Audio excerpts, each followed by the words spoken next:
Olá, turma, tudo bem com vocês? Essa semana, então, a gente vai dar início na página 106 do livro didático, tá? Ali na página 106, tópico 3, vocês vão conseguir visualizar um pouco sobre os sofistas e a arte da argumentação, tá?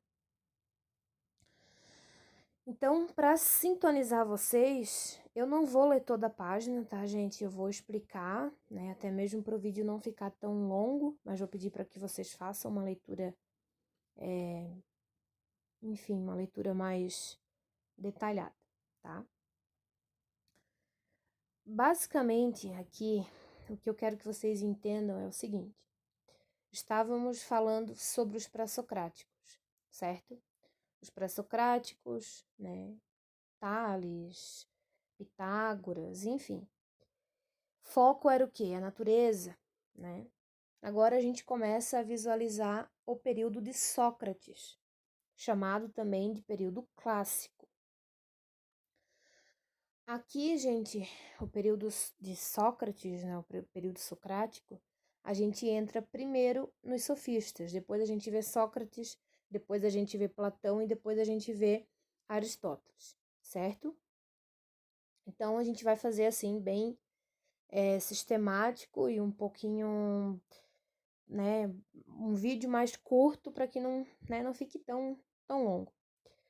Gente, basicamente o que eu quero que vocês entendam desse texto aqui, né, dessa página, é o seguinte: os sofistas, então, eles fazem parte desse período socrático, né? Eles são considerados sábios, tá? Mestres do saber. Eles eram professores ambulantes, não tinham uma cidade fixa, né? Eles vinham enfim, de várias partes ali. Lembrando que a gente está falando da Grécia Antiga, né?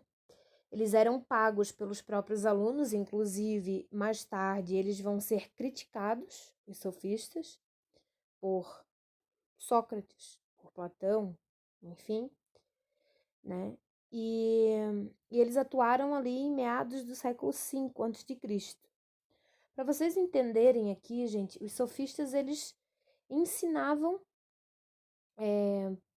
antes de eu entrar nessa parte, só para vocês compreenderem, era uma época, assim, onde a política era muito forte, né? A ágora, enfim, né, as praças públicas e tudo mais, era muito forte essa parte da política, tá? Então, mais nada do que a gente pensar assim, ó.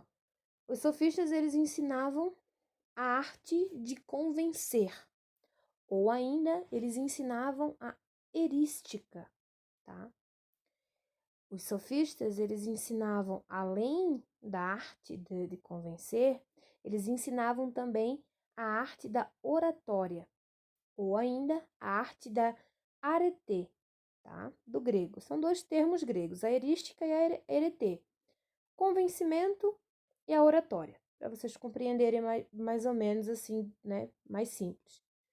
Então, eles ensinavam, né, as pessoas a falarem bem, né? Então, quanto mais você fala, quanto mais bem você se expressa, né, mais você participa das assembleias democráticas, né, mais participa da política, certo? Então, eles aqui, gente, não estavam preocupados com como é que eu posso dizer? Com a verdade. Eles não estavam preocupados com a verdade. Eles estavam preocupados em falar bem. Eles estavam preocupados em ensinar seus alunos a falar bem. Pronto. Se o que o aluno estava falando era verdade ou mentira, isso já não era com eles, tá? Então, predominava muito aqui um conceitozinho que a gente já provavelmente viu em sala, doxa, que significa opinião. De novo, os sofistas, primeiros, enfim, sábios, mestres do saber, né, como a gente pode considerar eles, professores ambulantes, vinham de várias cidades. Eles ensinavam a erística, que seria a arte de convencer, a arete, que seria a arte da oratória, e eles não estavam preocupados de maneira nenhuma com a verdade. Estou nem aí com a verdade, basicamente isso. Predominava aqui então a doxa, a opinião. certo?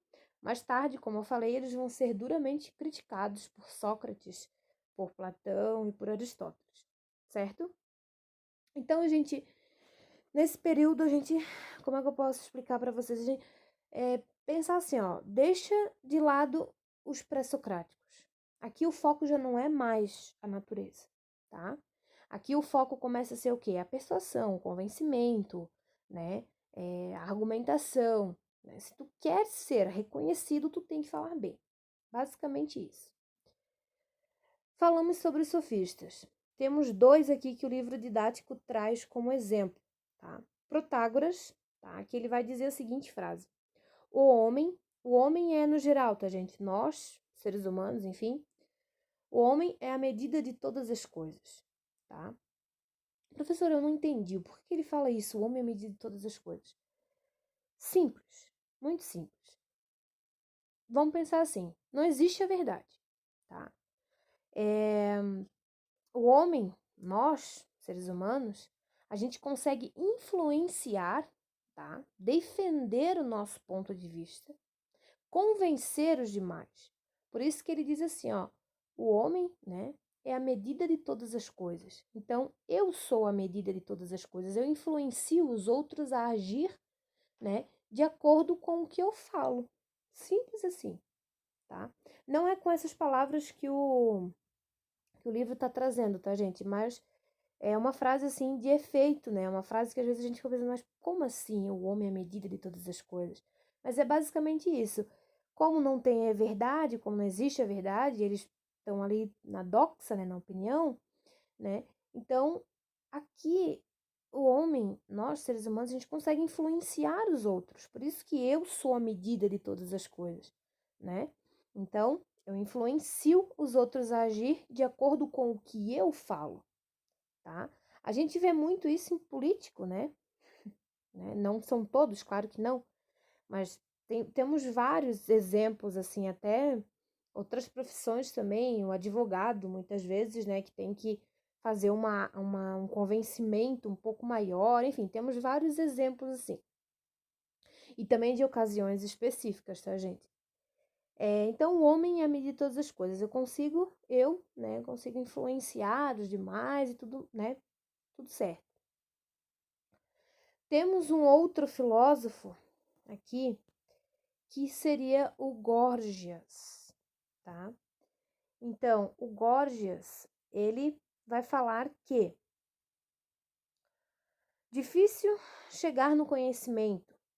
A verdade para ele aqui é complicada. Então, a gente relativiza, a gente acontece aqui a gente faz um relativismo, tá? Então, basicamente, o Gorgias, ele está dizendo que, do ponto de vista do conhecimento, ele era um cético, ou seja, ele duvidava das coisas. Ele critica os pré-socráticos sobre as verdades e opiniões, enfim, e admitindo que nada podemos conhecer. Então, ele vai desenvolver essas três teses. O ser não existe. Se existisse alguma coisa, não poderíamos conhecê-la. E se conhecemos, não poderíamos comunicá-la aos outros, tá? Então, enfim, para conseguir entender, gente, o, o Gorgias aqui, ele vai dizer isso, que tudo é relativo, tá? Então, a verdade, a gente está relativizando ela, certo?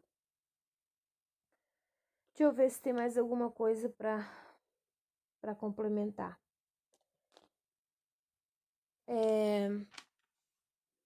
Gente, se vocês tiverem alguma dúvida, vocês podem chamar a professora, tá? Eu estarei disponível. Então, como a gente consegue visualizar, os dois aqui eles são bem importantes, né? O Protágoras e o Gorgias, né? O Gorgias aqui, de uma maneira bem simples, é isso que eu falei, difícil chegar num conhecimento, a verdade, então a gente acaba relativizando as coisas, é tudo relativo. E o Protágoras aqui também vai mais ou menos pelo mesmo caminho, né? Não há uma verdade universal, é tudo relativo, depende de quem fala. Por isso que é o homem à medida de todas as coisas. Basicamente isso. Sofistas, os primeiros professores a cobrar pelo saber, né? pelo ensinamento. E eles ensinavam, então, a erística, né? Como a gente já viu, e também a arete, certo, gente? São esses dois conceitos que são importantes. De uma maneira geral, então, a aula foi essa. Fico disponível para qualquer dúvidas e, se precisar, estou por aqui.